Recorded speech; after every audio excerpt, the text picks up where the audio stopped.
Hola chicos, ¿qué tal? ¿Se escucha? Hola, buenas tardes. ¿Qué tal? ¿Cómo andan?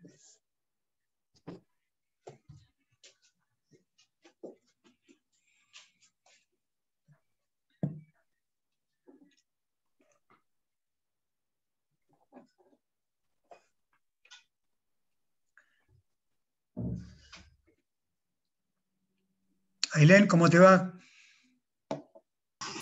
Hola, profe, bien. Perdón si no ¿Todo se me bien? escucha bien, que estoy, recién salgo de trabajar. No hay problema, manejate tranquila. Lautaro, ¿todo bien vos? Bien, ¿usted cómo anda? Bien, muy bien. Me alegro. Daniel, ¿cómo andás, viejo? Profe, ¿cómo va? ¿Todo bien?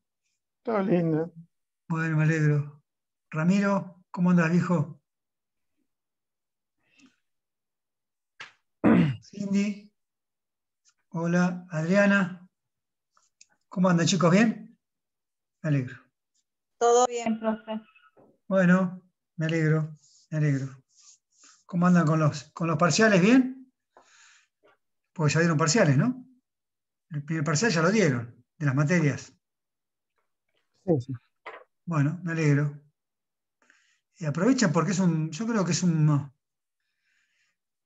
por lo menos se lo decía a mi hija, qué sé yo, de golpe ella tenía que dar el ingreso a la UBA y lo dio acá, y sin darse cuenta está ya terminando primer año. Esto en un año, o sea, para algunas cosas esto creo, para avanzar en la carrera, digo, puede llegar a ser conveniente. No sé si sirve desde el punto de vista de lo que es la formación universitaria. Desconfío, dudo, sirve hasta ahí, sirve hasta ahí. Para cumplir y nada más, creo. Pero bueno, ustedes aprovechen lo que sea para adelantar en la carrera. Cuanto más puedan adelantar, mejor, porque el tiempo está para eso. Eh, no tienen pérdida de tiempo en tener que ir hasta la universidad, en muchos casos, no, por lo menos en las materias que no cursan. Así que bueno. Bueno, creo que la clase anterior, hace 2 semanas, creo que fue, Mm. yo les dije que bueno, que ustedes iban a generar algunas preguntas o los temas que les interesaran para romper un poco esto de que sea tan monotemático y que generaran ustedes los temas. Yo particularmente hoy quería tomar un ratito nomás para hablar de lo que es la ética. Porque noté que el otro día cuando empecé a hablar de Max Scheler y empecé a hablar de la ética de Aristóteles y mencioné a Kant y dije un par de cuestiones que de golpe, si uno tiene la idea de lo que es la ética, más en este momento donde todo vale, y cuando todo vale, nada vale. Pues estamos en un momento complicado. Eh, Así que simplemente después en algún momento empecé a hablar de lo que es la ética.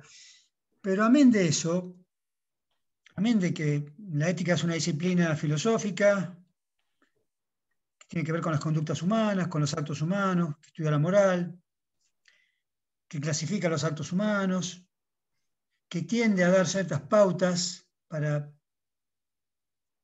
de alguna forma proyectar la vida.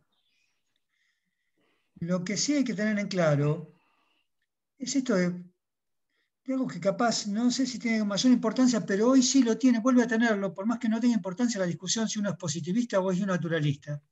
Ujú. Por ejemplo, la otra cátedra es positivista y con sus dos o tres comisiones, no sé cuántas comisiones tienen, la 1 y la 2 por lo menos.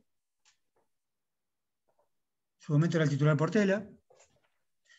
Y esta cátedra siempre fue un naturalista. De ser un naturalista no es decir una mala palabra, porque de golpe la gran mayoría de los filósofos, pensadores y juristas son positivistas. Las universidades de Derecho, las facultades de Derecho, perdón, las universidades, las facultades de Derecho, en su gran mayoría son positivistas. ¿Por qué? Porque estudian normas, porque les hacen estudiar códigos, les hacen estudiar leyes. Y nosotros, los naturalistas, digo nosotros porque yo me considero, no sé si yo naturalista, pero al menos me puedo puedo afirmar de que para mí el derecho es un instrumento que permite acceder a la justicia. No es la finalidad del derecho. Y que por otro lado, un naturalista puede considerar que la justicia es un valor, en el caso mío. La cátedra siempre tuvo esa postura de que la justicia es un valor. Eso no quiere decir que yo imponga ningún valor, sino que propongo el debate de valores. Porque una sociedad sin valores está frita. Una sociedad sin valores está complicada. Porque cuando todo vale, nada vale. Y estamos en un momento donde los discursos tienen más valor que los hechos, y los hechos pasan inadvertidos, como pasan inadvertidas las conductas humanas, sean buenas o malas a veces. Entonces, cuando uno no sabe para qué lado agarrar, para qué lado ir, está en una situación complicada, porque se encuentra como diría Descartes, en una época donde la crisis te sumerge en una nebulosa, en una neblina, y no ves bien para dónde ir, no sabes para dónde ir. Porque ser ético, o tener una actitud ética en la vida, o considerar que el derecho tiene un fundamento ético y no solamente es un formalismo para que el poder desarrolle como instrumento a las personas en una organización, llámese Estado, llámese como quieran llamarlo. Si creemos que el derecho tiene un fundamento, y ese fundamento es la persona, y la persona tiene una dignidad y tiene derechos humanos por el solo hecho de serlo, y es un fin en sí mismo. Digo esto ¿por qué? Porque yo en la clase pasada hablé de la ética y la autenticidad cuando se planteó un dilema con uno de los compañeros que hoy no está, creo. No me acuerdo el nombre, pero el que caminaba, y yo le pregunté si tenía frío, cuando andaba por la calle con... que no sé si está porque no te veo. Creo que era Lautaro. No, Lautaro no. No lo veo ahora. La cuestión es que yo planteé el tema de la ética y la autenticidad, pero hablar de ética y la autenticidad sin fundamento de qué es lo auténtico, o si sirve para algo ser auténtico, cuando nadie te lo valora, o cuando en una sociedad no se tiene en cuenta que un valor es importante, estamos muy complicados porque, bueno, es la Biblia con el calefón. Es el tango que nos dice que todo es igual. Y lo importante es saber que todo no es igual. No es todo igual. Una sociedad, cuando tiene las reglas claras, cuando sus dirigentes, sus autoridades, las personas que rigen los destinos de la sociedad, toman las decisiones correctas, cuando sabe cuál es el rumbo, la sociedad se empieza a acomodar. Y las personas empezamos a tener ciertas pautas de conducta para saber qué es lo más importante. Y no es que uno diga lo más importante es pensar que la justicia es un valor. No, cada cual piensa como quiere. O sea, acá no es hay que ser yo naturalista para tener esta cátedra. Simplemente que por más que creamos que el derecho es un puro formalismo para llegar a un objetivo científico, sin tener en cuenta las cuestiones humanas, los procesos humanos, perdemos de vista lo único importante que tiene la vida, que es la persona. Y su correlato, que es la dignidad, y sus derechos humanos, y sus proyectos de vida, y sus deseos, y sus pensamientos, y sus ganas de ser feliz, y sus sentimientos, y su dolor, Yo en la primera clase hablaba de Freud, y les hacía mención de que Freud, tipo complicado si lo hubo, no fue un tipo simple, pero al descubrir el alma humana a partir del inconsciente, dio cuenta de que el alma humana está llena de sufrimiento, de dolor, y que en la niñez, que es el momento, y en la adolescencia, el momento donde uno no sabe qué hacer con los sufrimientos y los dolores, nos manda al inconsciente.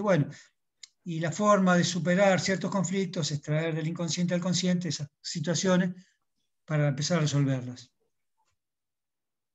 Cuando no se sabe qué es lo bueno, no podemos resolverlo. Lo mismo pasa con el inconsciente en Freud. Si no sabemos cuál es el problema, no lo podemos resolver.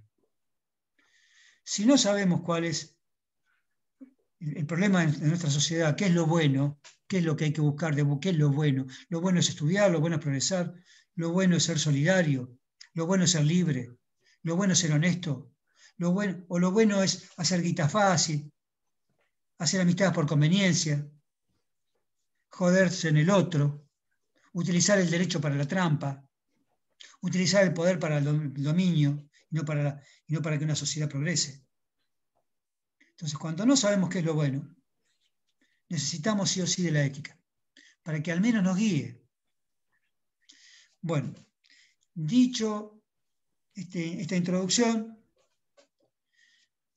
corto acá, porque si no me pongo a hablar de la ética y voy a seguir hablando. Entonces, esto lo dejo abierto como para que sepamos cuál es el punto que vamos de mi parte, si lo podemos tratar hoy, lo vamos a empezar a tratar a partir de hoy, que es la ética, que es el fundamento ético en el derecho, qué estudia la ética y qué diferencia hay entre la ética y la moral,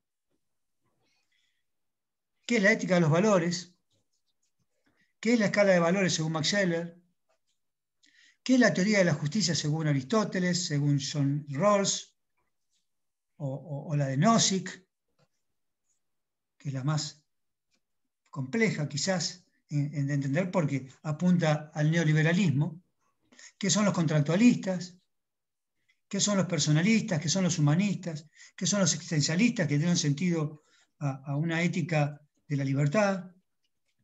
Y finalmente voy a desarrollar lo que es la bioética porque es la única herramienta que por hoy tenemos en la Argentina para analizar, por más que en este momento no se la tenga muy en cuenta, más allá de los comités de bioética que funcionan, el tema de las políticas en salud.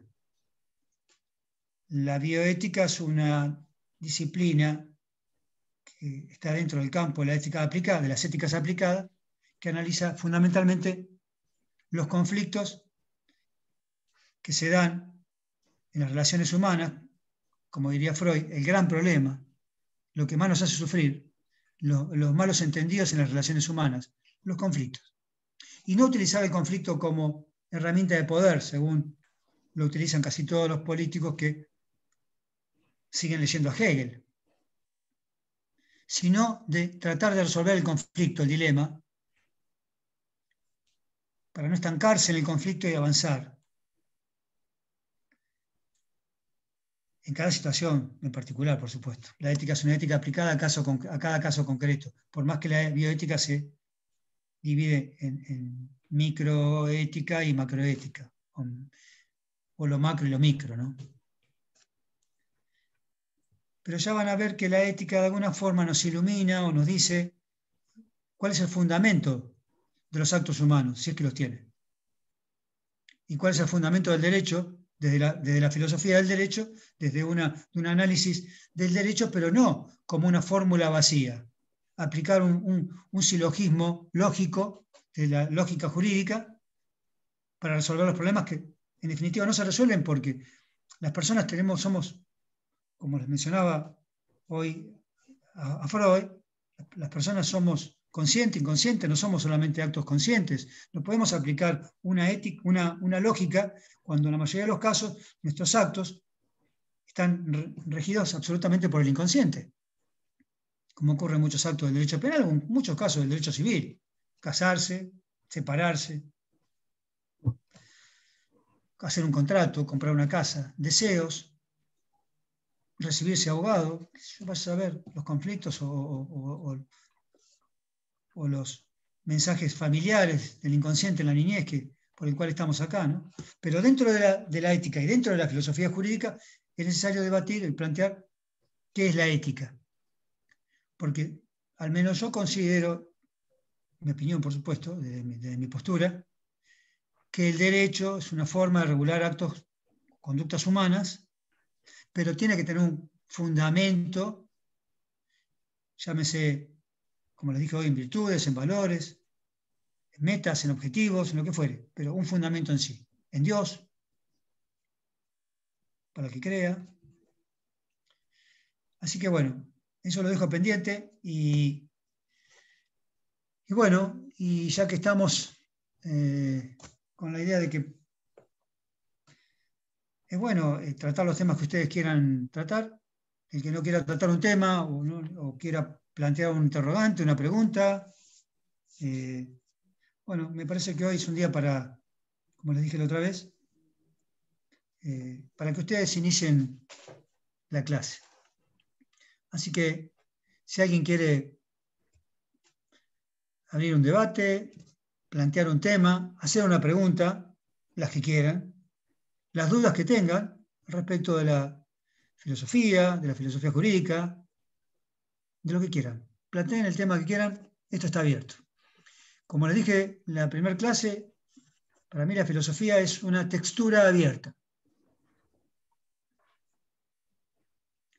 Y no hay temas importantes y menos importantes, o cuestiones más trascendentes y menos. Si bien, como siempre digo, el sufrimiento de un niño, el sufrimiento de una persona está por encima de cualquier otra cuestión, la filosofía analiza cualquier tema desde su visión, sin querer que, de alguna manera, hay temas más importantes o menos importantes. Así que bueno, chicos, los que quieran, estoy abierto, planteen lo que quieran, simplemente se presentan y plantean el tema. ¿De acuerdo? Silencio. ¿Alguien quiere hablar? ¿Alguien quiere preguntar algo? ¿Alguien quiere plantear un tema? Aprovechen. Es un momento para hablar, para dialogar, para sacarse alguna duda. Bueno, ¿puedo hacer una consulta, una pregunta? ¿Cómo no? Espera que te ubico. Adriana, ¿estás hablando? No, Juan Ángela. Ah, Juana, ¿cómo estás? Ah, Juana. Bien. ¿Cómo están todos? Yo bien, el resto creo que también. ¿Cómo estás? Bien. La consulta es la siguiente. Sí, Yo tengo una pregunta existencial que, bueno, con esta materia volvió a mi mente y cuando nos plantearon la idea de un trabajo final, sí. eh, imaginé que iba a poder desarrollarla. Se la consulté al otro profesor, José, sí. sí, y me dijo Sí, que lo consultara con usted, porque en sí. realidad no sé si va para o aplica para la materia, pero es algo que me gusta a mí, que parte desde la idea de cierta forma que tenemos las personas de que poseemos todo lo que nos rodea, ¿no? Que poseemos la tierra, que poseemos los animales, que poseemos el derecho al aire, al agua, todo. Y hay como una corriente, no solamente en las poblaciones indígenas o pueblos originarios de Argentina y de todo el mundo, en el que Sí. ellos en realidad se consideran parte, no dueños. Entonces, ¿es el hombre el centro del universo y poseedor, o tenemos el derecho de poseer? Bueno, en el derecho aparentemente sí, ¿no? Hay reglas que nos rigen justamente para eso, para la visión que tenemos sobre las cosas. Es un tema complejo. ¿A usted le parece que es acorde a poder hacerlo o desarrollarlo con un trabajo final? ¿O me Es un estoy metiendo tema, en un es un cebada? tema espectacular. Y yo he ocupado muchas clases, muchas a lo largo de estos 30 y pico de años, pues es un tema que a mí me fascina, por muchas cuestiones, porque lo puedes desarrollar desde la perspectiva psicoanalítica, lo puedes desarrollar desde la filosofía a partir de Descartes, porque en la filosofía griega clásica, yo tengo que dar una clase de historia de la filosofía, ¿no? Que no la di todavía, aunque sea una síntesis. Yo hago una síntesis en 2 clases y hablo de 2500 años de historia muy rápido, pero al menos doy una síntesis de cómo fue el progreso de la ciencia a partir del pensamiento griego, que es donde nace la racionalidad, el pensamiento, la cultura clásica, la cultura occidental, o lo más brillante de la cultura occidental. Los griegos tenían esa postura que vos mencionaste, que hoy todavía algunos pueblos originarios tienen, de creerse parte de un todo. Ese todo era el cosmos. Y los griegos decían que el cosmos, que es una de las palabras para mí más como logos, como areté, como aletheia, son 4 o 5 palabras griegas que demuestran esa visión que tenían los griegos de sentirse parte de algo, de un todo, de un cosmos ordenado, pero un cosmos ordenado, pero no de acuerdo a la imposición de un poderoso, sino que era el orden establecido a partir de lo que era la idea de armonía, porque frente al cosmos estaba el caos. Ellos consideraban que su mundo era un mundo armónico, porque iba en consonancia con la naturaleza, con la racionalidad, el pensamiento y la sensibilidad humana. El griego desarrolló fundamentalmente la sensibilidad, más allá de que fue el pueblo que se considera que, en el cual nació la filosofía occidental. Cuando hablo de Grecia antigua, hablo de Atenas. La cuna de todos los filósofos, de Sócrates, de Platón, de Aristóteles, de Protágoras, de Demócrito, del primer médico, de Hipócrates, de Tales de Mileto, sea de la Atenas polis pequeña y de la Atenas de esa Grecia imperial, que cubrió también gran parte de una filosofía muy amplia, con distintas vertientes, una especie de textura, de mezcla de muchas ideas y de muchos pensamientos. Pero el griego fundamentalmente era un hombre libre, pero era libre, pero no sentía el centro del universo, sentían parte del cosmos. Esta idea se rompe, primero por varias cuestiones, porque el pueblo griego era antropomórfico, sus dioses eran mitad hombre, mitad deidades, por lo tanto, ellos no tenían la imposición de una regla moral estricta de hacer el bien. Entonces funcionaban de manera acorde a lo natural. De hecho, para ellos el derecho era natural. El primer pensamiento, la primera teoría jurídica acerca de la justicia es la de Aristóteles, sin duda. Y para él el derecho es natural, más allá de que la clasifica la justicia en varias cuestiones. Pero hace mención a ese derecho natural que tiene que ver con la cosa que se acomoda sola, con una especie de entre lo divino, lo místico y lo natural. Pero esta idea que vos planteás es trascendental, no solamente en la filosofía, sino en el pensamiento, sino en el proyecto de vida de cada uno. Yo cuando digo que la filosofía puede ser una forma de emancipación o una forma de determinación de lo que es el conocimiento, lo que es la realidad, una ciencia, una forma de conocer, pero digo, la filosofía es emancipación. Y a partir de ahí me viene la segunda pregunta. ¿El derecho es una forma de emancipación o es una forma de control del poder social? Con esto me estoy yendo, porque tengo que simplificar esta idea, me estoy yendo a una noción en la que vos tendrías que indagar para hacer este recorrido acerca de la idea de posesión, porque nuestro derecho, fíjate que actualmente hoy la posesión parecería más importante que la propiedad. Pero en definitiva, son dos cuestiones que están íntimamente ligadas al derecho, porque el mundo occidental, a partir de Descartes, siglo XVII, fines del XVII, principio del XVIII, se teje la idea de lo que llama el mundo, la filosofía cartesiana, de que el hombre es el centro del universo. O sea, el pienso, luego yo existo, si bien es una evolución desde el punto de vista racional, fíjense que fue solamente un proceso que se dio en la modernidad y que se está rompiendo ahora, porque la tecnología está rompiendo todo el proceso de la racionalidad. Pero esa idea de creerse de que yo pienso, luego existo, que después hace una evolución en el pensamiento nietzscheano, al decir que al hombre ponerse como creador de su propio pensamiento y de toda la realidad, mata a Dios. Y al matar a Dios se queda huérfano, de alguna forma. Parecería que a partir de este momento, si bien rompemos el pensamiento de la racionalidad, rompe con un fenómeno patético que fue el feudalismo, la Edad Media, todo lo que tiene que ver con la dominación del hombre por el hombre, del dominio de los dogmas religiosos y un montón de cuestiones que fueron grises y tristes en la Edad Media, si bien la racionalidad fue una evolución de la modernidad, fue el punto de partida hacia el progreso que se dio después en la cultura occidental, perdimos esta dimensión que tenía el mundo griego, de creerse parte de un todo.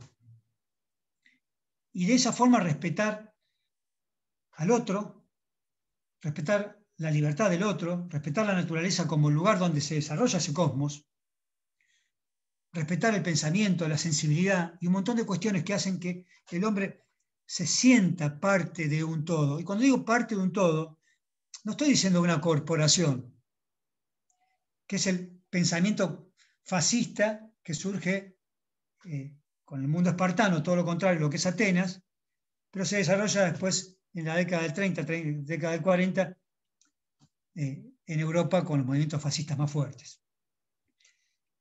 La corporación. El griego no era corporativo, el griego no trabajaba para... Cuando el griego iba a una batalla y peleaba contra un persa, el persa le preguntaba, ¿por qué peleás? ¿Para quién? No, peleó por la libertad. Peleó por los valores. Peleó por la república. Pero no peleó por alguien. O sea, la idea de la gloria que tenía el pensamiento, la idea de los valores, la idea de la cultura que tenía el pensamiento griego, viene relacionada íntimamente con esta noción del todo, de sentirse parte del todo. Pero si vos, Juana, te vas a la cultura oriental, te vas a encontrar con que muchas de las religiones y muchas de las filosofías que tienen trascendencia, el Tao Te Ching, el budismo fundamentalmente, que más allá de que uno no sea budista, en el caso mío, no puedo negar que el budismo es una filosofía de vida más allá de una religión, que pretende de que uno se sienta parte de ese todo, de que uno no puede hacer daño o hacer mal porque eso tiene consecuencias, que uno no puede apoderarse de lo que no es de uno, porque eso tiene consecuencias, que no puede destruir la naturaleza porque eso vuelve. Y no por una cuestión karmática, sino por una cuestión de hacer el bien. Y en el pensamiento griego, esto de sentirse parte de un todo, de sentirse parte de esa, y no un poseedor, y no un manipulador, tiene absoluta trascendencia. Pero en esta síntesis que te hago, síntesis realmente, porque es difícil en un rato poder sintetizar todo el pensamiento de la idea de posesión, que yo creo que fue a partir del pensamiento cartesiano y esta noción de ser el centro, que no lo somos el centro. Y te digo más, siempre hago este ejercicio, Juana. Yo pregunto a los chicos en las cursadas, chicos, ¿cómo podemos sentirnos el centro de algo si el universo, que ya yo considero que no es un universo, sino que es un multiverso, tiene más de 100.000 millones de galaxias? ¿Oí, Juana? 100.000 millones de galaxias. Apenas habitamos en una que ni siquiera conocemos en totalidad. Y nos creemos importantes y poseedores. Yo creo que nos tenemos que sentir importantes en cuanto a la noción de proyecto de vida, pero no importantes porque dominamos o porque poseemos, o porque tenemos un título o un cargo, o porque tenemos una tierra. Fíjate este ejercicio que estoy tratando de llevar, que somos un piojo en una cabeza, como decía Humberto Eco. Somos un piojo en una cabeza. 100.000 millones de galaxias y nos sentimos el centro del universo. Es más, distorsionamos religiones diciendo que somos creados a imagen y semejanza de Dios. Que sería fabuloso. Y me encantaría creerlo como lo creía cuando iba a catecismo en la escuela de curas cuando era chiquitito. Pero creo que la idea de Dios, que tiene que ver con la deidad justamente de esa idea del todo como uno. Del todo como uno. Y no del uno como poseedor del todo o de algo. Es tener conciencia. Y algo que capaz que dio sentido a este pensamiento de ser parte de un todo, de no ser poseedor solamente, fue esto de tener conciencia de la humanidad, conciencia de la propia humanidad. Y eso fue propio de la filosofía griega y antigua. Por eso mismo también tiene importancia la ética, y por eso tiene importancia la filosofía. Porque la filosofía lo único que te va a dar es conciencia de vos mismo. Sea tomándote un vino, sea reflexionando, sea sentado mirando la luna, o hablando con quien sea. Pero es tener conciencia de uno mismo. Ahora bien,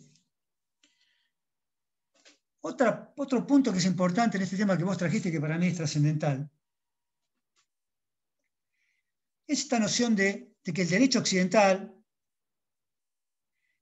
quizás fundado en la idea del ser, contrario al derecho oriental, que se funda en la idea del no ser, de la nada, del despojarse. El budismo es absolutamente despojo. Casi todas las religiones occidentales son, más allá de que nos indican qué es lo bueno y qué es lo malo,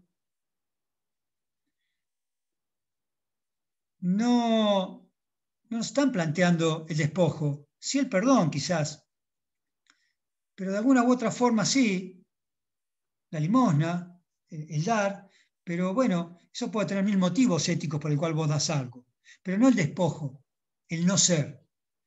Y esto es todo un recorrido de Occidente que yo lo cerraría, para darte ya la noción final de tu trabajo, para que tengas distintas vertientes. Algo que tenés que sin duda, y esto lo digo para todos chicos, algo que tendrías que ver sin duda, que son los anarquistas. Los anarquistas, pensamiento anarquista que se fundamenta en el pensamiento estoico, fundamentalmente griego, antiguo, pero el pensamiento anarquista, liberal, absolutamente liberal, fundado por Jacques Proudhon. Jacques Proudhon, siglo XIX. Jacques Proudhon cometió un error. Creo que debe haber cometido muchísimos errores seguramente, pero cometió un gran error. Escribió un libro que es el fundamento del pensamiento anarquista. El pensamiento anarquista, los llamados libertarios, por eso en los movimientos ahora que quieren neoliberales, que quieren de alguna forma distinguirse de los liberales, que por ese mismo motivo lo crearon, se autodenominaron libertarios, porque era como ellos mismos se denominaban, los anarquistas españoles, anteriores que lucharon contra el franquismo y contra el totalitarismo español, los republicanos, los que querían la libertad, los que hablaban de un mundo sin límites, un mundo sin dominio, un mundo sin estados que generaran opresión. De hecho, fueron traicionados por los comunistas rusos y aniquilados, fueron casi pensando de que podían luchar con el comunismo a favor contra grupos más fascistas. Sin embargo, los comunistas rusos los traicionaron. Pero este movimiento, creado por Proudhon, escribió un libro que llamaba, Juana, ¿qué es la propiedad? ¿No? Fíjate qué libro, ¿no? ¿Qué es la propiedad? ¿Y cuál fue el problema que cometió Proudhon? Cometió el mismo problema que cualquier persona que sabe que está en un momento de opresión, como era en la época del proceso, y saliera a gritar su libertad por la calle y era perseguido porque era una persona libre y pensante, siempre es una amenaza. Pero Jacques Proudhon cayó en un error de decir en la primera hoja de su libro, dar la respuesta a lo que él pensaba que era la propiedad. Más allá de sentar las bases del anarquismo, en la primera hoja del libro, Jacques Proudhon dice, la propiedad es un robo. Y lo dice así, la propiedad es un robo. Por supuesto, imagínense que ese pensamiento tan radical y tan sensato, en algunas cuestiones, fue aniquilado a los 2 días, supongo. Murió, lo mataron. hicieron desaparecer. ¿Por qué? Porque muchas veces la gente que ocupa poder no son muy lúcidos. La mayoría llegan al poder porque son psicópatas o porque tienen escasos escrúpulos. Pero esa pregunta la podía interpretar cualquiera, porque él mismo decía, ¿qué es la propiedad? La propiedad es un robo, a este hay que aniquilarlo. Y fue lo que hicieron. ¿Por qué decía que era un robo? Por supuesto que yo creo en el Estado de Derecho, y creo, y soy un burgués, que creo en la propiedad, porque trabajo para la propiedad, trabajo para la educación, trabajo para la formación de mis hijos, estoy dentro de un parámetro cultural que fue la modernidad, de ciertas cuestiones, de ciertos principios, el cual incluyeron el progreso y la propiedad. Quiero aclarar esto porque no piensen que yo, por más que tenga un pensamiento anarquista en lo filosófico, soy uno más que no puedo salir de esta burbuja, de vivir corriendo atrás de la zanahoria, de tener, hacer y ser, sin darnos cuenta de que muchas veces con la contemplación bastaría y sería mucho más adecuada una vida contemplativa. Pero no dejo de pensar que hay una realidad en la cual estamos metidos. ¿Qué decía Proudhon? ¿Por qué es un robo? Porque el planteo que él hacía, y el planteo obvio y natural, ¿quién fue el que dio el primer título de propiedad de las tierras?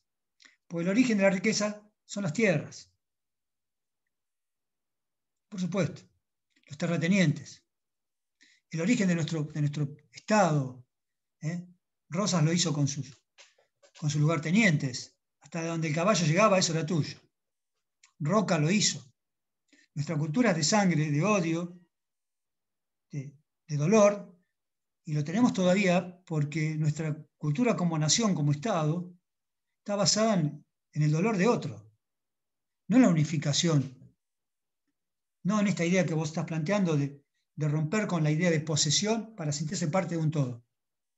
Todo lo contrario. Seguimos siendo unitarios o federales.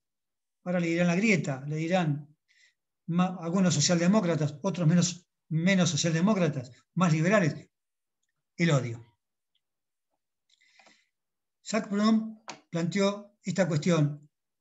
¿Quién le dio a estos terratenientes, a estas personas que se consideraron dueñas de estas tierras, la primera escritura para ponernos en consonancia con la realidad actual y el derecho de los escribanos? ¿Quién le dio el poder o la idea de que eran propietarios de esas tierras? ¿Quién le dio el primer título de propiedad? ¿Por qué? Las personas de los pueblos que pertenecen a pueblos originarios dicen, nosotros somos originarios de estas tierras por muchas generaciones. Pero claro, el derecho se fundamenta en el título de propiedad. Quiero dejarte estas ideas.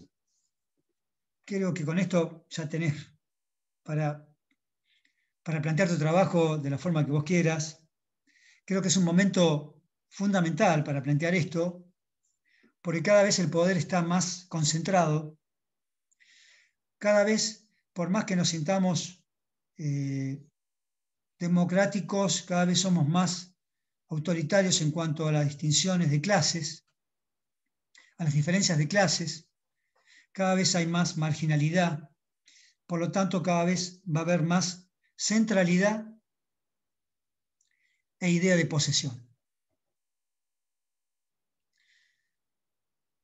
Y me parece que en el momento que estamos viviendo,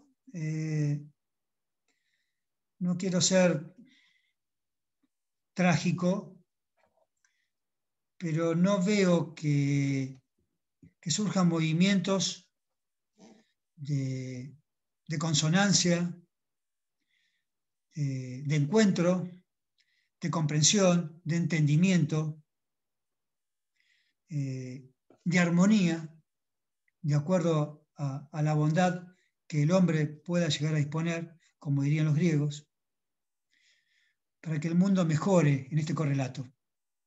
Por eso me parece que es un tema central.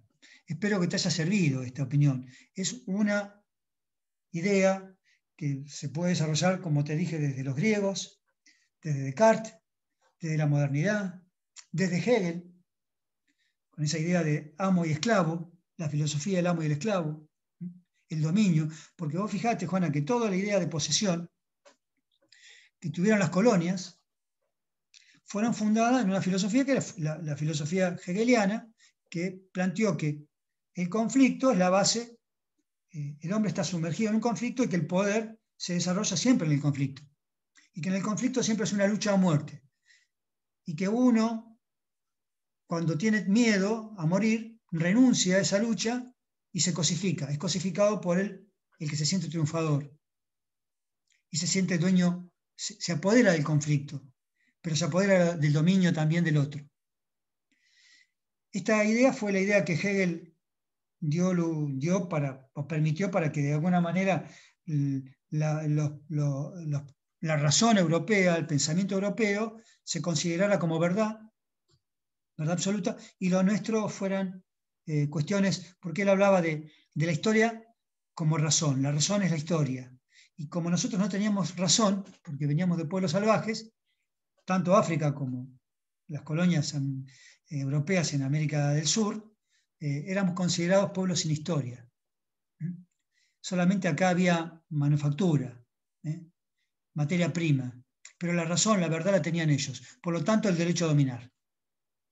Esto se da en todos los aspectos de la cultura, en la filosofía, que cuando yo hablo de filósofos hablo de Nietzsche, hablo de Freud, hablo de Hegel, hablo de Montesquieu, hablo de Rousseau, hablo de Descartes, hablo de Kierkegaard, hablo de Schopenhauer, hablo de Kant, y hablo de todas esas cuestiones pero ¿de dónde vienen? De una Europa poseedora, de una Europa que inventó también el derecho. Y bueno, me parece que en síntesis te hago un correlato de que es un tema central en el pensamiento filosófico.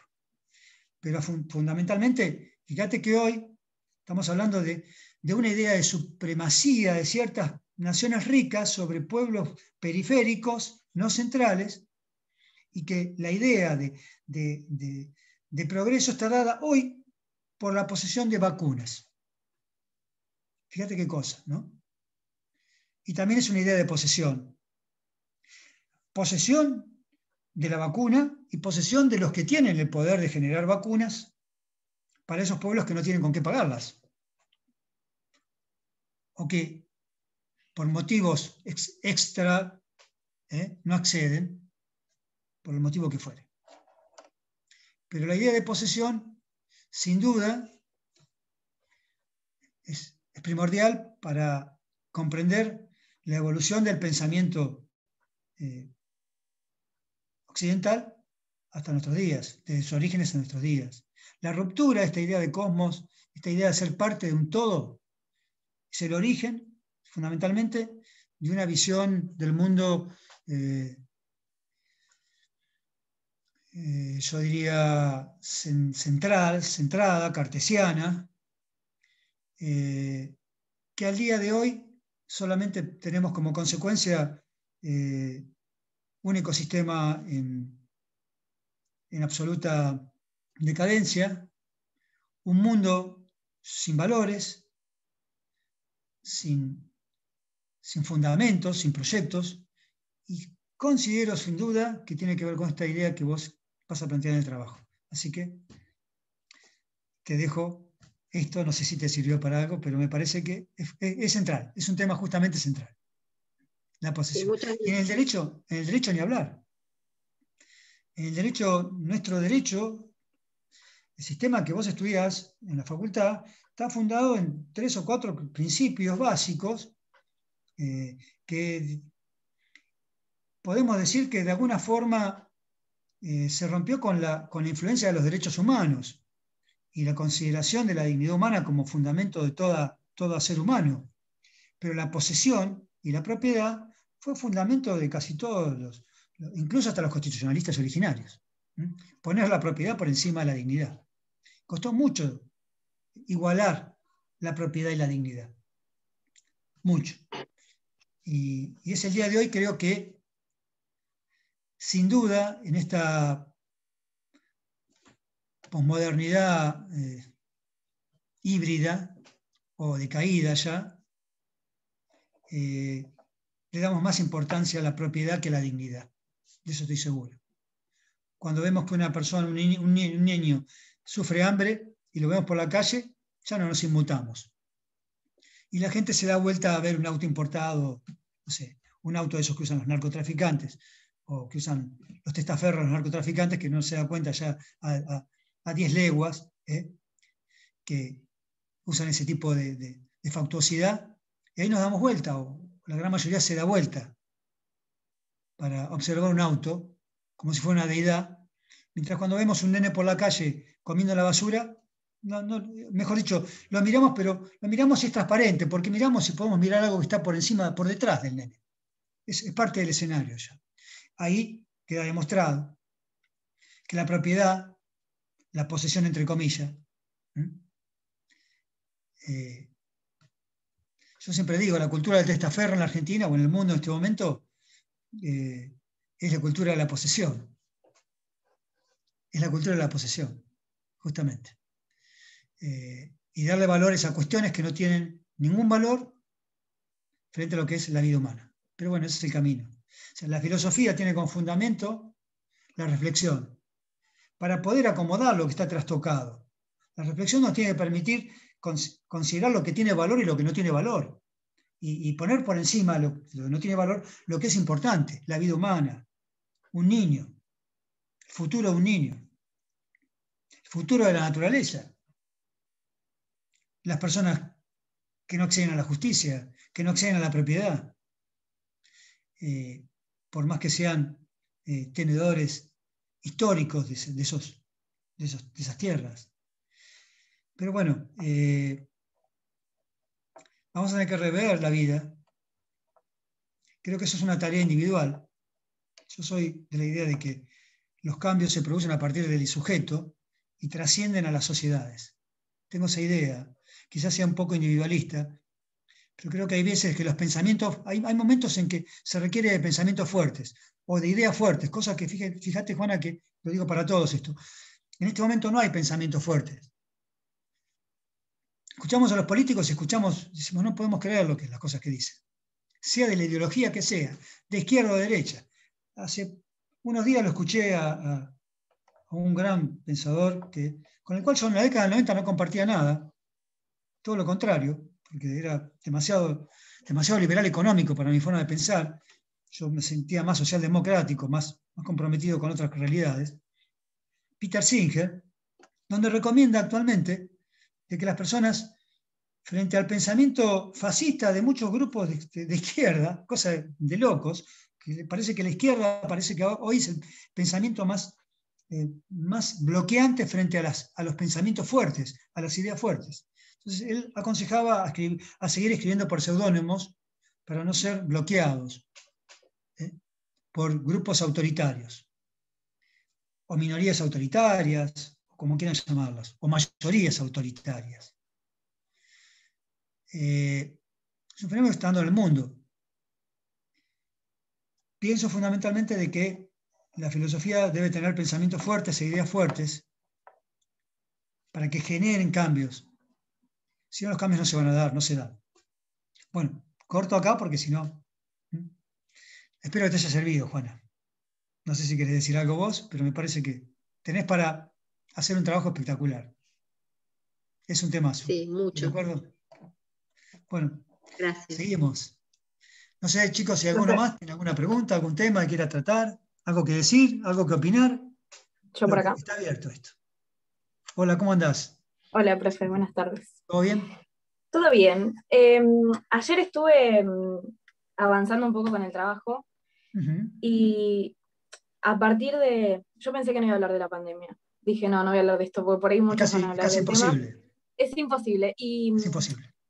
Básicamente estaba mirando, yo no miro televisión, pero miro Bendita, que te resume un poco lo que está pasando. Y escuché que Juana Viale, por ejemplo, dijo a los de la mesa, me parece, está bien, les parece bien que vacunen a los presos antes que a las personas, una cosa terrible.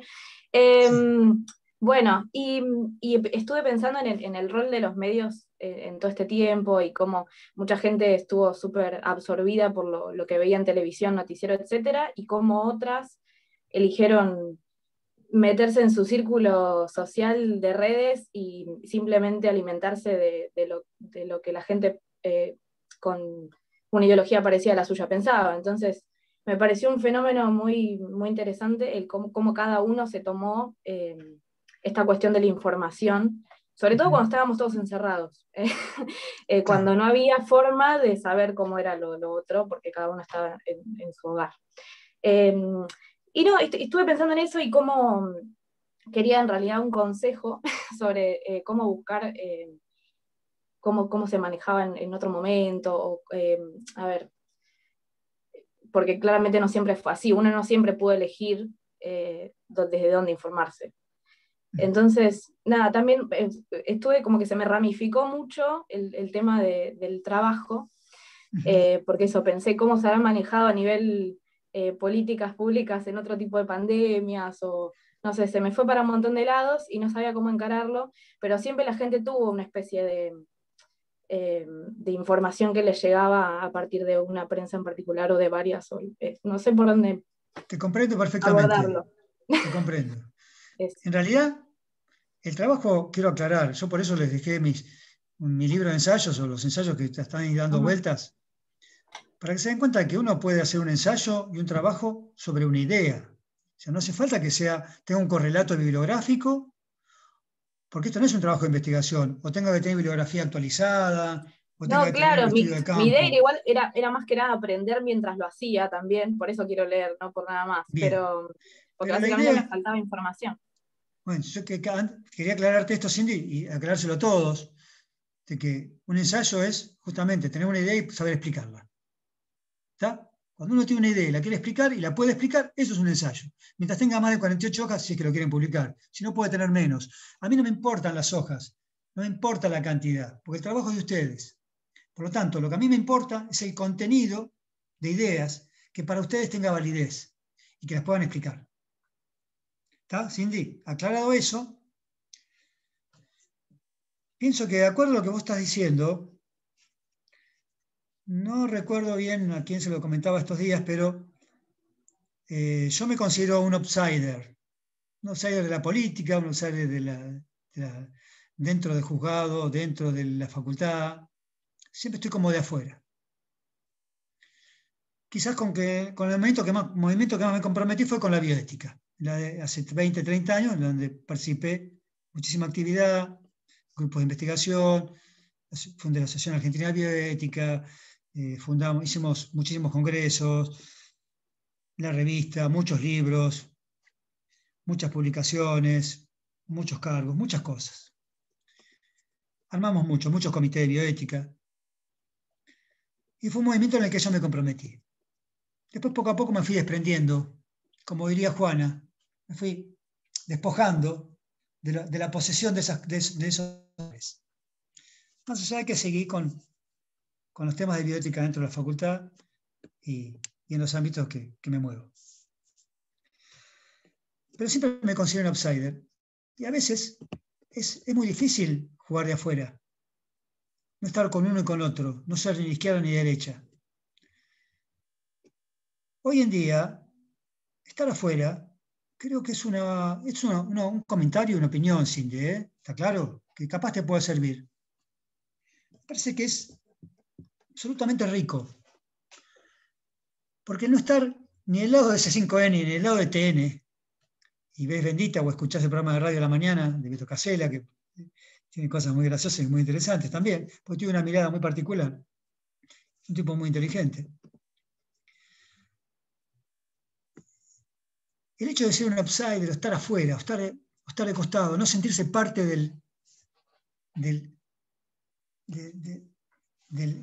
que maneja poder, del creerse poderoso, de creerse parte del grupo dominante o del que tiene opinión fundada, estar de afuera y poder mirar las cosas de afuera con cierta personalidad propia, con cierta mirada propia, es absolutamente valioso. Porque esto no es nuevo, los fenicios inventaron la publicidad. Cuando los fenicios en el siglo 5 a.C., 6 a.C., negociaban vendiendo, fueron los que inventaron el comercio, lo que es el pueblo del Líbano actual. Ellos fabricaban barcos y tenían, al fabricar los barcos, además de venderlos, tenían buenos vínculos comerciales, sabían hacer el comercio. Inventaron la publicidad porque si comerciaban con un griego, un ateniense le daban una especie de cenicero, de adorno, de souvenir, donde decía el nombre del tipo que había fabricado para que volviera. ¿Se entiende? Eso lo inventaron los fenicios. Pero la publicidad y la propaganda política le hicieron uso la derecha, la izquierda, la democracia, los antidemocráticos, los sistemas totalitarios, el comunismo más recalcitrante y las democracias más liberales. Pero fundamentalmente donde se hizo es una paradoja, pero porque quizás era el sistema que más ocultó, que más barbarie ocultó, pero que más importancia le dio a la propaganda política y de decir lo que se hace o lo que no se hace para generar una confusión o generar esto de que el discurso es más importante que el hecho o que la conducta humana o que la persona misma, fueron los nazis. Los nazis fueron especialistas en propaganda política. Y por supuesto que les dio resultado, porque su sistema legal, fundado en cuestiones no de legitimidad y de justicia, sino de legalidad, de normas que se adaptaban a sus intereses, estaba fundado también en esta idea de propaganda política que hacía de comodín de lo que era importante en una sociedad. El gran germano, el gran germano que tenía que ser de determinada manera, cómo iba a tener que ser una mujer para que el nazismo la considerara una mujer germana, una mujer del Tercer Reich, un ser superior. Esta idea de propaganda, que hoy excede todos los límites del universo y que tiene como aliada a la tecnología, nos hace como, de alguna forma, sea incluso hasta en redes privadas o redes públicas, como suelen decir, canales de televisión, como una especie yo diría, de alianza casi tan idílica del poder político y el poder económico y tecnológico de esta comunicación incomunicada, que hace que nos confundamos constantemente y no tengamos la libertad de poder decidir con un criterio propio, hace que el poder tenga una forma de dominación casi absoluta y tiránica. Por eso, Cindy, creo que el poder ver las cosas desde el afuera, o como vos decís, desde tu vinculación con redes sociales, pero determinadas redes sociales que capaz a vos te dan cierta libertad de pensamiento y que no te dirigen, no te determinan, te permite a vos hacer un trabajo absolutamente filosófico. Porque la filosofía, sea el tema que sea el tema cual fuere, nace de la libertad, nace de la no determinación. Los griegos hicieron filosofía porque sus dioses eran absolutamente antropomórficos y por lo tanto tenían los mismos vicios y virtudes que los hombres, no les decían lo que tenían que hacer, todo lo contrario. Entonces, de esa forma pudieron vivir una filosofía indeterminada. La indeterminación es la forma de poder tener libertad. Cuando algo está determinado, es así y no puede ser de otra manera. Y las religiones, que no son paganas, porque los dioses griegos eran paganos, no decían que era lo bueno y que era lo malo. En cambio, la mayoría de las religiones tuvieron un contenido de control social. ¿Por qué? Porque determinaban qué es lo bueno y qué es lo malo. Te determinaban a punto tal que, bueno, La mayoría de los que estamos acá somos católicos, católicos practicantes, arrepentidos o con una cultura allegada al cristianismo, supongo. Y cuando decimos el Padre Nuestro decimos amén, que tiene que ver con la filosofía judeo-cristiana, que hace de alguna forma base y fundamento al cristianismo, judaísmo, donde el amén significa así será.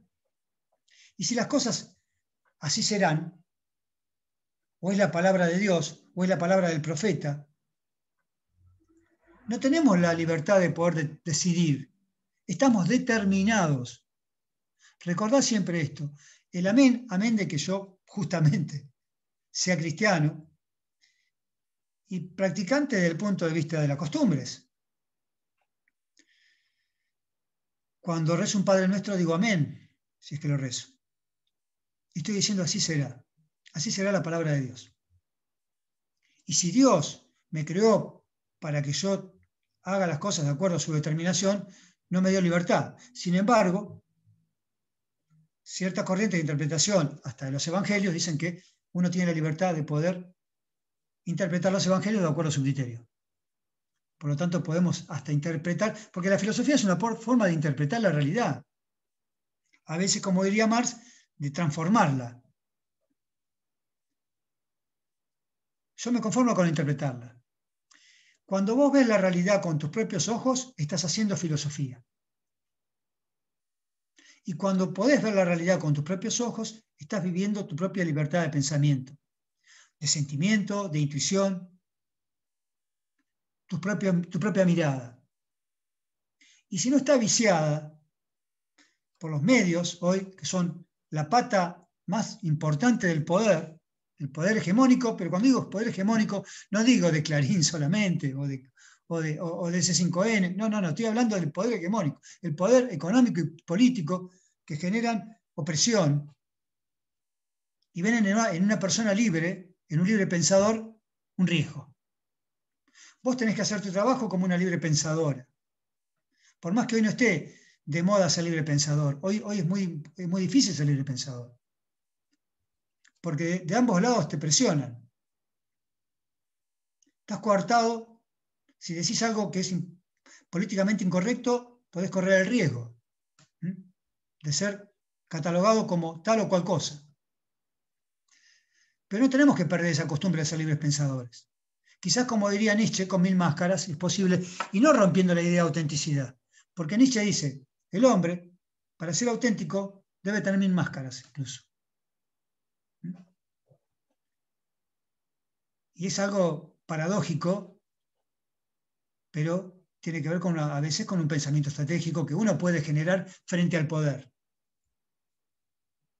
Y la determinación del poder. Por eso, tu indeterminación, tu libertad, tu mirada no viciada de los medios, puede generar un trabajo absolutamente bueno para vos, para tus ideas, para tu formación.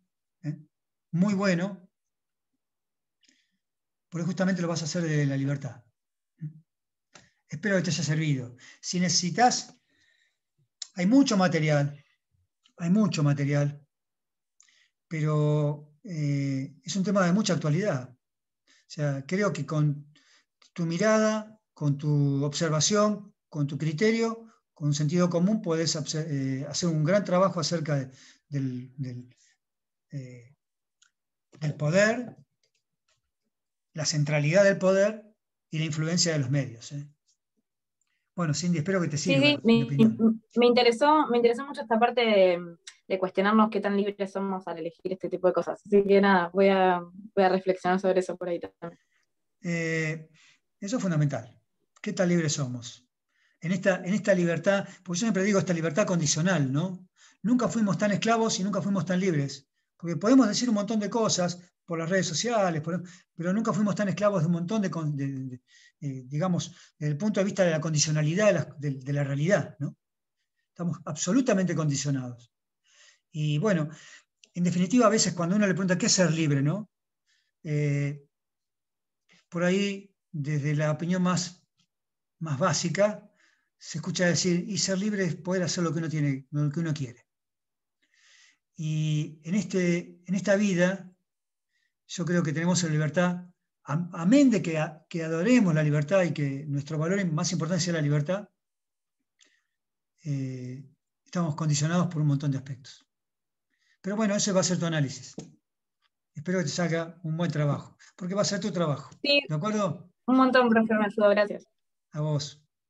Chicos, ¿alguno más quiere decir algo, opinar algo, debatir de algo, decirme algo que no esté de acuerdo, que quiera? Es un momento como para Daniel, Carlos, Lautaro, que veo por ahí. ¿Alguna idea? Daniel. Hola, profe. ¿Cómo andas, Daniel? No, ¿Todo bien? muy bien. Encontré un libro Sí. interesante que a lo mejor estaba, creo que en algún apunte de la cátedra o algo por el estilo. Encontré una página donde hablaba de es un libro de las postrimerías del siglo XX, 1986, la primera edición. Sí. Es La era del vacío, de un ensayista francés que se llamaba Gilles Lipovetsky, Sí. que no era filósofo, pero fue un hábil compilador. Sí, sin duda. Y trae Creador tres de cositas. bestseller, ¿eh? Sí, Creador un de bestseller. bestseller. Sí. Sí. Trae una cosa interesante en la página, bueno, por lo menos interesante, por lo menos me llamó la atención, que trae tres ejes de Sí. esta posmodernidad. Mm. El hedonismo, Sí. la eficacia y la igualdad. Estos tres ejes que son antinómicos, lo llama él. Bosquet, que quería decir antinomia para no hablar en vano. Es un término empleado en lógica y en epistemología que en sentido laxo significa paradoja o contradicción irresoluble. Ahí me gustó, contradicción irresoluble. Y esta contradicción irresoluble es la que este señor pone acá sobre la mesa y que dice la igualdad y como se llama también de esta parte que decíamos de eficacia y el hedonismo. El hedonismo lo sitúa a partir del 50, dice, donde el capitalismo asimismo se auto boicoteó al crear el consumo desmedido. Exactamente. Al publicar el consumo desmedido, el capitalismo mismo se rompe a sí mismo esa estructura ¿cómo se llama? De esa estructura protestante, de ética protestante, de Sí, ahorrar para comprar, de trabajar ahorro, para tener. La idea de ahorro. Trabajar para tener. Y dice, todo lo solucionó con acá una frase dice, antes para comprar había que ahorrar, pero ahora con una tarjeta de crédito los deseos pueden satisfacerse de inmediato. Entonces ellos mismos se rompieron, o sea, el capitalismo mismo trae eso y rompe este orden tecnoeconómico o estructura social, cito directamente, que dice que es esta organización de la producción, estructura socioprofesional, reparto de bienes, regido por esa racionalidad funcional que es eficacia, meritocracia, utilidad y productividad. Esa lógica protestante. Tanto trabajas, tanto te mereces, tanto te llevas. Exacto. Y después esta se rompe porque justamente aparece después de la parte política, también hay una lucha que se sustenta a partir de la Segunda Guerra Mundial, que es la igualdad. Pero la igualdad, no solo la igualdad de oportunidades, que es de los liberales del siglo XIX, sino la igualdad de oportunidades, igualdad de medios para conseguir la igualdad. Exactamente. Entonces, la exigencia de igualdad no cesa de extenderse, ya que no solo se refiere a la igualdad de todos ante la ley, al sufragio universal, a la igualdad de las libertades públicas, sino a la igualdad de medios. O sea, reivindicación de la igualdad de oportunidades. Exacto. Explosión de los nuevos derechos sociales, es a partir del neoconstitucionalismo y después las constituciones de posguerra, que afectan a la instrucción, a la salud, a la seguridad económica. Incluso igualdad de resultados. Exámenes especiales para minorías para remediar la disparidad de sus resultados de su propia vida. Y por esto tenemos el hedonismo por un lado, la eficacia de la sociedad industrial, ¿no? De la búsqueda de cosas, y la igualdad. Y esto dice, eso provoca esta antinomia del posmodernismo. O sea, son, y cito otra vez, discúlpenme porque soy muy malo, esta contradicción irresoluble. O sea, se van a seguir sacando chispas.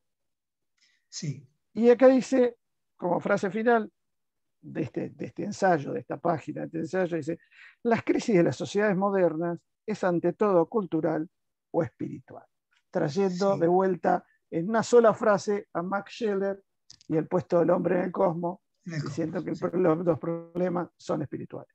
Sin duda. Ahí terminé.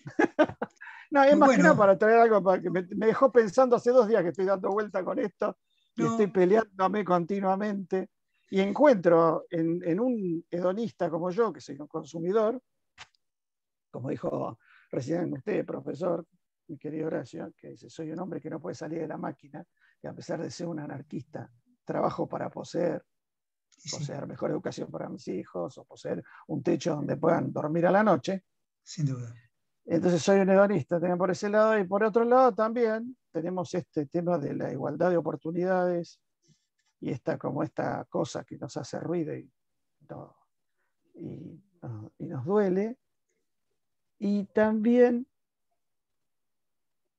la meritocracia, ¿no? O sea, esta cosa de recibir lo justo por lo que trabajé. Y todo esto produzca esa tensión y esa contradicción espiritual o esa antinomia. Uno algunas veces ahí se pelea consigo mismo, ¿no? En más de una ocasión, y entonces se provoca lo que para mí, como decía Scheller, es esa crisis espiritual, ¿no? Perdón por traer tanta gente de golpe.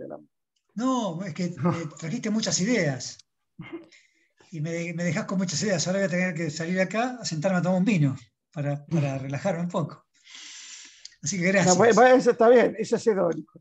Exactamente. Un epicúreo sería. Yo exactamente te iba a traer a Epicurio, justamente. Porque cuando planteas estas cuestiones, yo estuve releyendo a Epicurio, ahora lo estaba leyendo a mi hija. Yo, sin querer, a mi hija, papá, vos con tu filosofía barata y tus zapatos de goma, bueno, citando a Charlie García. Papá, vos con tu self, vos con tu esto, vos con tu el otro, vos que al final hace todo, está haciendo todo. Entonces ella me trajo un libro de Epicurio.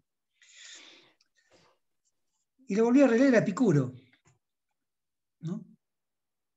Fue un genio Epicuro. No solamente fue un genio, sino que fue un tipo no interpretado. Y uno de los tipos que más libros escribió, además. Ahogado en la figura de Sócrates, Platón y Aristóteles, que eran tipos que caían bien al sistema político. O sea, eso te iba a decir. Tenían una postura política. Si analizamos los tres pensadores, todos los planteos que vos hiciste, fue muy amplio y muy interesante. Y se nota tu formación, Daniel. Ay, gracias. Así me duele también. No, claro, así te duele. El tema es ese, que uno capta y reprime pensamientos, reprime ideas, piensa que justamente su lugar en el cosmos debería ser otro, porque de alguna forma esa meritocracia tampoco sería mala si la sociedad funcionara. Si funcionara de acuerdo a Rawls, en el sentido de que la igualdad es una especie de necesidad en la teoría de la justicia, pero igualdad, como vos dijiste, igualdad de oportunidades. O sea, si yo mañana corro una carrera con un tipo, con Ben Johnson, sabiendo su cualidad y su capacidad para llegar, tiene más capacidad que yo, mucha más que vos y que yo corriendo, nos tendría que dejar por lo menos en 100 metros, 50 metros de ventaja. No, para igualar, no, él va a tener siempre mayor capacidad, va a lograr el sumum de objetivos y finalidades y de eficacia. Pero va a permitir una igualdad de oportunidad, aunque sea en la largada. Ahora, esto que vos mencionás, y me vino lo de Epicuro, porque claro, si tenemos que plantear esto de la sociedad líquida, sí, fue un planteo de la posmodernidad, pero la posmodernidad fue inventada por los franceses para generar un cambio de capitalismo. Los franceses requerían, para romper esta hegemonía capitalista de la década de 60, 70, la Guerra Fría de Estados Unidos, cambiar un nuevo capitalismo. Entonces impulsaron una política financiando filósofos y pensadores en que era más importante el consumo que el capital. Y lo impusieron. Esa fue la tendencia. Pero después, ¿qué pasó? Con la caída del muro de Berlín, que fue un episodio histórico que da lugar a otras cuestiones, o uno puede ubicarse ahí, se plantea la modernidad como la caída de los tres grandes discursos. El cristianismo, la espiritualidad en Occidente, muchos se adhirieron al budismo, incluso muchos intelectuales, pero el discurso de la idea de Dios, la muerte de Dios, nos quedamos huérfanos. Nos quedamos no sin religiones. Yo no quiero religiones, quiero dioses. Yo no quiero una religión, quiero un Dios, quiero vivir cerca de la deidad. Pero se cae el cristianismo, se cae el capitalismo y se cae el comunismo. El comunismo es la idea de igualdad. Entonces, vos fijate qué cosa loca, ¿no? Porque sin darnos cuenta, en esta posmodernidad también líquida, porque no hizo nada, no generó cambios favorables, nos dejó huérfanos de dioses, nos dejó huérfanos de ideologías, la muerte de la ideología de Fukuyama, y surgieron grandes intereses fundados a partir de esta idea de eficacia. Y la idea de eficacia no es más ni menos que en filosofía el utilitarismo clásico. Todo lo contrario del hedonismo de Epicuro. Porque Epicuro, ¿qué decía? No decía hay que vivir la vida por más que adoraba los jardines. Es mentira. Epicuro no era un tipo que vivía la vida, como decía Nietzsche, de manera a reventarse. No, todo lo contrario, era un medido, era un virtuoso. No.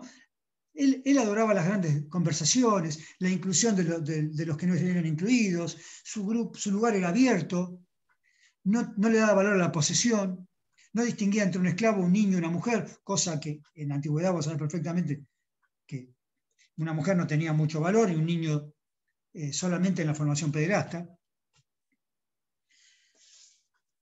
Esa idea que tenemos del hedonismo es falsa, porque buscar el placer no implica ser un reventado. Y tampoco esa noción protestantista de que el placer es lo que me está dando la pauta de que estoy haciendo las cosas bien en la vida y que el progreso económico y el placer van de la mano, sino que ese pensamiento hedonista de Epicuro está más cerca de lo que es el estoicismo o el pensamiento de Séneca, y que nosotros perfectamente podríamos adherir. Entonces, en esta casi te diría ensalada ideológica y histórica, perdimos la noción de espiritualidad, perdimos la noción de proyecto que estaba muy ligada a un capitalismo que era más igualitarista que lo es ahora desde el punto de vista del consumo, porque si más ahora el consumo es más democratizado, pero por una cuestión de interés del que produce, del grupo concentrado. Lo mismo que pasó con las drogas. O sea, el hecho que Freud comprara droga a Merck, porque consideraba que había descubierto algo que podía facilitar la energía para crear, o que favorecía en algunos aspectos de la vida, no es lo mismo que la democratización de la droga, que llevó a una cultura de la despersonalización, fundada también en una idea de eficacia. Que vos fijate, Daniel, si queremos pensar un poquito más malignamente, como debemos pensar, por más que después nos sintamos, como vos decís, frustrados o reprimidos de darnos cuenta de algunas cosas, está todo muy vinculado. Muy vinculado. ¿Por qué? Porque el consumo llevó a la democratización de ciertos bienes, pero al mismo tiempo llevó a la caída del ahorro y a la descapitalización que llevó a mucha gente a ser marginal por el consumo mismo. Y el marginal es justamente la forma que tiene el utilitarismo y el poder económico para demostrar lo que no quiere ser. Porque el marginal es lo que no tenés que ser, y es la propaganda gratuita. Ahora me voy a lo que hoy planteaba Juana. Propaganda gratis. El marginal está lleno de marginales, invisibles, eso de la cultura de la posmodernidad. Ahora, entonces vos fijate que si vos mañana rompieras con esos esquemas y decís, ahorro, ya no consumo más, ahorro, vivo como vivió justamente Diógenes. Epicuro, o Diógenes más que Epicuro. Estoico. Epicuro era un tipo que vivía con mucha austeridad, por el secreto de Epicuro era la austeridad, para sentir siempre placer, decía. Lo importante es ser austero. Y eso no se dice, porque ¿qué pasa?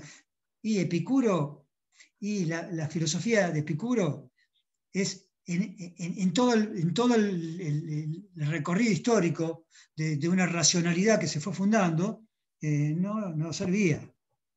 Servía más Sócrates con su ironía, Platón con su idealismo y Aristóteles con su realismo y su clasificación política de todo el pensamiento. Pero si vos mañana, y me vinculo también con esta idea de Cindy, de ser un outsider, de ser vos mismo, crees en Dios,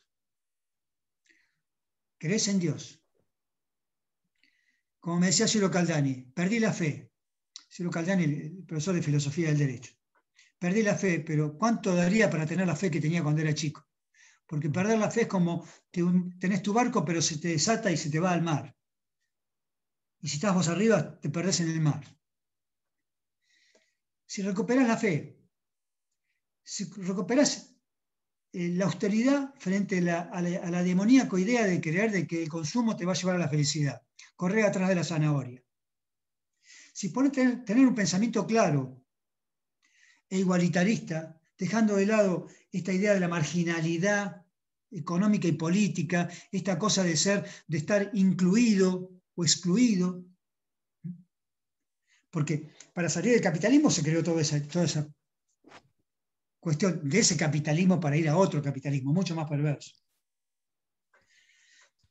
Yo de todas las teorías de justicia que leí, la que más me llamó la atención, sinceramente, la que más leí fue la de John Rawls, aburridísima, pero la que más me llamó la atención fue el anarcocapitalismo, realmente, porque te seduce la libertad total, porque el que te da te dice, te viola, Nozick, que te está dando algo, te está violando de alguna forma, pero claro, eso en una sociedad capitalista donde hay un igualitarismo absolutamente ya claro, en el sentido de que todos tienen las necesidades básicas completas. Porque ahí está el punto.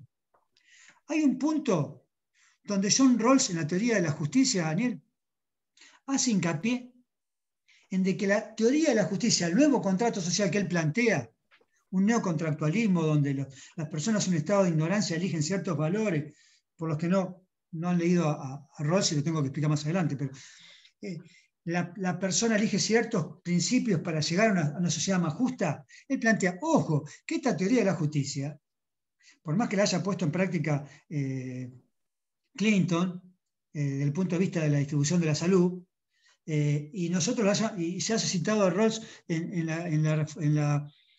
cuando se hizo, creo que fue en el 94, la Constitución, la nueva Constitución. Sí. ¿No? A pesar de que hayamos citado a Rawls como un criterio fundante de las nuevas teorías, Rawls lo dice con mucha claridad.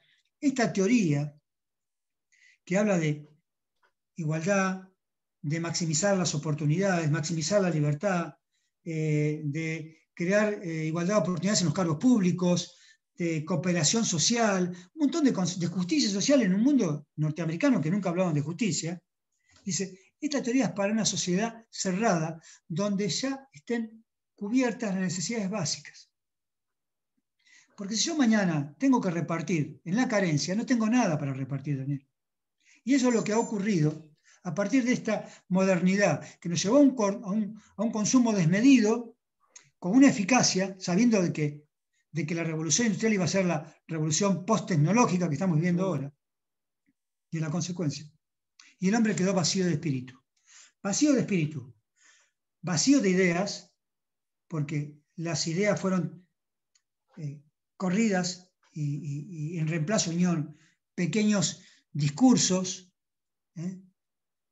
en contraposición de los grandes discursos. Porque vuelvo a decirte, había 3 grandes discursos. El cristianismo, que nos daba espiritualidad; el capitalismo, que nos daba cierta idea en el ahorro de un proceso humano, de llegar a algún lugar, no sé qué, a dónde, pero llegar a algún lugar. Que un hijo estudiara, por ejemplo, Daniel. Un fenómeno que los chicos capaz no lo han vivido, los más jóvenes, pero yo tuve quizás vos también hayas tenido la experiencia de haber ser nieto. Yo soy nieto de mis abuelos paternos, vinieron de España en barco a los 12 años, sin zapatos, adentro de un baúl, al cuidado de un marinero. Vinieron sin zapatos y sin saber leer y escribir. Y en una generación lograron que sus hijos y sus nietos fueran a la universidad, Daniel. Eso no ocurrió en ninguna parte del mundo. Y eso era parte del discurso del capitalismo. El progreso capitalista llevaba a que vos dijeras, vinculado capaz con falacias, como vos dijiste, argumentativas, de que vas a ser feliz porque seas doctor. No, es una falacia. Pero la idea de progreso estaba bien clara. Se sacrificaban para una idea, se sacrificaban para un proyecto. No querían viajar de vuelta a España, no querían tener una casa de 3 pisos o un auto importante para que se lo vea el vecino, no para ser feliz porque le gusta manejar, sino para que se lo vea el otro. La felicidad está en la histeria de lo que siente el otro cuando te ve. Esa falsa idea de felicidad, esa falsa idea de hedonismo. Porque no hay placer. El placer está, como decía Epicuro, en una buena conversación, en disfrutar una copa de vino, dialogando con otro, en disfrutar un amanecer, la naturaleza. En cosas quizás, que por supuesto ahora, en esa cultura del testaferro, como digo yo, a ver quién tiene el auto más de narco y más importante y más costoso, para que el otro lo vea, no para que lo disfrute yo, no para sentir placer. La idea de placer no era mala. El discurso capitalista en esa visión de progreso, de un progreso solidario, absolutamente bondadoso, porque nuestros abuelos vinieron a trabajar para que sus nietos fueran a la universidad. Fíjate qué cosa fuerte. Como que vos en este momento estuvieras trabajando todo el día para que tu nieto pueda estudiar en tal lado. El problema que en esta posmodernidad eficaz, con un sentido de eficacia absoluto y de racionalidad absoluta, tecnológica, es que ni siquiera podemos garantizarle la clase social a nuestros hijos. ¿Qué quiero decir con esto? La clase social a la cual pertenecen. Porque tu hijo, mis hijos, los hijos de quien sea, no pueden decir, me voy de casa y voy a vivir igual como vivo con mi papá. Ya no pertenece a clase, si se va no pertenece a clase social, va a tener que ir a laburar desde abajo. Y no sé qué clase social es. Como tampoco sé qué clase social es un narcotraficante que vive en una mansión o que pueda tener el auto más importante de la tierra. No sé qué clase social es. O un mafioso que trafica con la prostitución, con personas. No sé qué clase social es. Entonces, estos criterios que se han roto con la posmodernidad y que se agigantaron ahora en estos últimos años, rompieron con cosas que capaz las teníamos un poco claras. Pensemos mal. ¿Esto fue un accidente? ¿O se tenía que lograr para generar estructura de poder. Lo mismo digo ahora. Esto es pasajero, me voy a tener que vacunar ahora y estoy peleando por una vacuna que no la tengo porque soy pobre, porque estoy en un país pobre, porque somos periféricos, y esa cosa de centralidad y periferia es bien clara de la posmodernidad, bien clara, es una cosa bien clara, periférico y lo central, o me la tendré que dar todas las vidas, o el resto de mi vida, o el resto de la humanidad se va a tener que dar vacunas de acuerdo a cómo cambie la cepa, todo, y vamos a ser esclavos de los laboratorios el resto de nuestras vidas. No estoy hablando que la vacuna no sea importante. Es importante, pero justamente, como va a ser importante para vivir, esto es pasajero, esto es un cambio del capitalismo, esto es producto de una eficacia tecnológica que ha llegado a niveles asombrosos de manipulación. Yo creo que esto que estás planteando, y este texto que trajiste y que te metiste tantas ideas, y me revelo, pero me encanta a mí sentirme revelado, porque me siento un poco más vivo, porque a veces me siento muy tibio, muy como decaído, por no poder decir lo que siento, lo que pienso. Pienso en este momento que es parte de un proceso del poder, de este poder positivista, y mira que vuelvo al punto donde inicié la clase hoy. Porque hay como una especie de alianza entre el poder. Vos sabés que cuando iba a los congresos de filosofía, hace muchos años que no voy, de 100 personas, de 100 tipos que iban, 98 eran positivistas. La norma, el poder, el Estado, la norma. Bueno, la ciencia, la eficacia, el rendimiento, la utilidad. Y cierro con una cita de un gran naturalista, que fue von Reitz. Y von Reitz decía, todo lo razonable es racional, pero no todo lo racional es razonable. Yo apunto a lo razonable porque lo razonable es apuntar a valores. Y lo racional es simplemente apuntar a eficacia. Y cuando lo que vale es la eficacia, Daniel, vos lo sabes perfectamente, no te estoy diciendo nada nuevo. Todo lo que te dije, yo sé que todo lo que te dije ya lo sabes. Solamente fue una forma de poder. No innovar. tanto. Sí. Es lindo. Lo sabes. Es lindo rasparse la cabeza. Pasa que a veces nos quedamos como dormidos, pero yo sé que lo sabes y lo tenés muy claro. Toda esta idea de eficacia, de tener que ser rendidor, de tener que cumplir, de tener que correr atrás de la zanahoria, es mi proyecto de vida, es tu proyecto de vida, es el de Cindy, el de Juana, el de Adriana, el de Carlos, el de Lautaro, o es algo que viene de afuera. Vos fijate que en este momento, donde la autonomía, algo que había empezado a resurgir desde la bioética, con la idea del consentimiento informado y el reconocimiento de la igualdad en cuanto a dignidad, en casi todas las constituciones del mundo, las democracias por lo menos, quedó como hueco. Porque hoy en día, hoy, estoy hablando hoy, vos me decís, Horacio, pero vos escribiste mucho sobre autonomía. Sí, el principio de autonomía fue lo que más y el consentimiento informado fue lo que más trabajé en bioética. ¿Y qué pasa ahora? No pasa nada. Ahora me determinan de afuera. Ahora deciden por mí. Ahora deciden si voy a tener salud, si voy a poder viajar, si no voy a poder viajar, si voy a poder quedarme acá o me voy a tener que ir allá. Nunca, creo como en este momento, por un factor externo, el hombre se encuentra en un estado de absoluta heteronomía, fundada también en un positivismo, que lo único que quiere es dictar normas.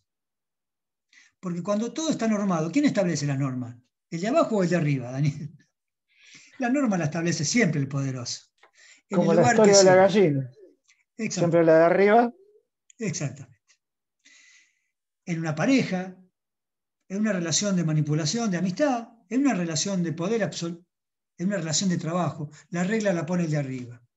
Bueno, si seguimos escalando, Nos vamos a dar cuenta de que la fascinación de ese positivismo de normativizar todo rompe con la naturaleza y la autonomía humana.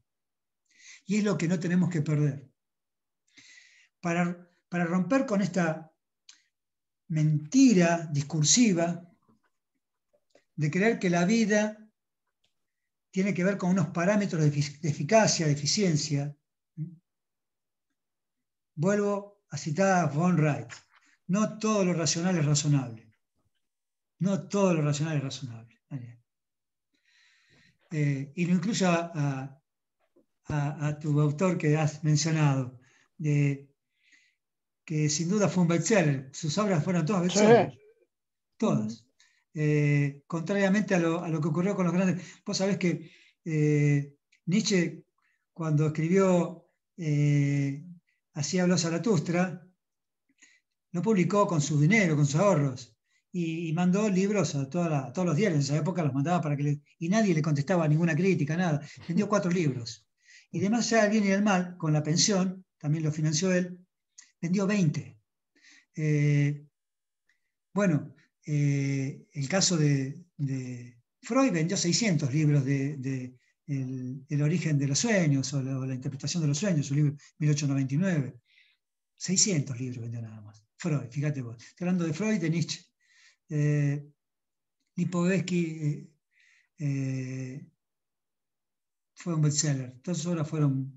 Por eso nunca, cuando un autor escribe lo que el otro quiere escuchar, o él fue uno de los filósofos que fue elegido para generar, creo, sin duda, esta cultura de la posmodernidad, y obviamente le garantizaban que los iba a vender los libros. Fue un ensayista muy vivo. No sé si fue un filósofo. ¿No? Hizo un papel muy triste cuando vino acá a la Argentina a dar unas charlas, fue bastante vapuleado. Yo en una época, estoy hablando porque, claro, en el 90, 89, 90-92. Claro, yo lo teníamos en la cátedra, en la bibliografía de la cátedra, porque, bueno, era parte del pensamiento de la época, pero nunca adhería al pensamiento de él.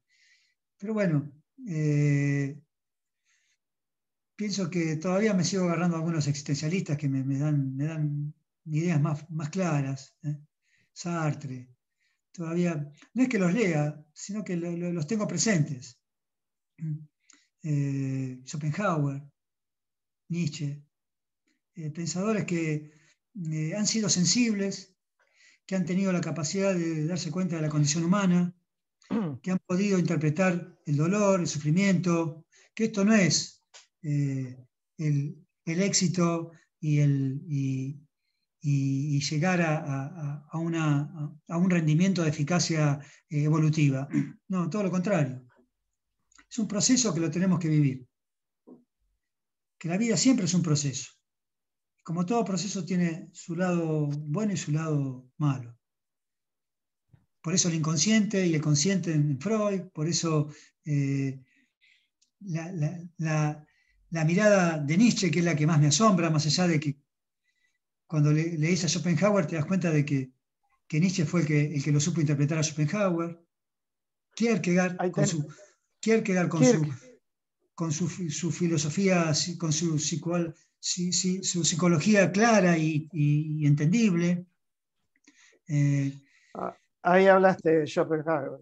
En vida, los últimos años de su vida, Schopenhauer no le vendió un libro a nadie. No, vivió con cierto resentimiento, pero... y Kierkegaard terminó enojado con todo el mundo, solo. Y lamentablemente... Porque... Lamentablemente... No eran bestsellers. Exactamente. Pero bueno, chicos, los que no hayan leído a Kierkegaard, que estamos hablando con Daniel, aunque sean, lean un cachitito o interésense de su vida. Kierkegaard fue un gran filósofo, más allá de su formación estricta. Schopenhauer fue un tipo sensible, alguien que rompió con los sistemas, con la racionalidad justamente, que fue el tema que estuvimos hablando con... ¿Cómo andás, Ramiro? Te veo la foto ahí. No sé si me escucho. Donde tengan la oportunidad de leer un poquito de Schopenhauer, léanlo, un cachito, no hace falta leer toda la obra. Si tengan la oportunidad de leer algo de Nietzsche, léanlo un poquito. Así habló Zaratustra, es impecable. Más allá del bien y el mal, es algo impecable. Para leer poquito, porque te puede llegar a pegar muy fuerte. Te puede pegar peor que un cóctel de drogas intensas. Pero te va a abrir la cabeza. Les va a abrir la cabeza. Bueno, no sé si alguien quiere hacer otra pregunta. Ya estamos en hora. No quiero, porque sé que algunos tienen que usar otras materias. No quiero abusar. Por lo menos hablaban ustedes hoy. Dijeron lo que pensaban. Bueno, yo corto acá si quieren. Les agradezco. Daniel, te agradezco. Adriana, un gusto. Un gusto para mí. Juana, te agradezco, espero que te haya servido lo que te dije, lo mismo Cindy. Carlos, que estás ahí. La próxima, animate y decí lo que pensás. Así, largalo, lo que sentís. Y si no estás seguro, decilo igual, que después te va a venir la seguridad. Cuando lo digas, te vas a sentir más seguro. Lo mismo vos, Ramiro, y si queda alguien más por ahí, los saludo también. Cuídense mucho, buen fin de semana. A cuidarse, gracias. Abrazo, Daniel. Adiós, abrazo grande, gracias. Nos vemos. Chao, chicos. Chao, gracias por todo a todos. Gracias a vos.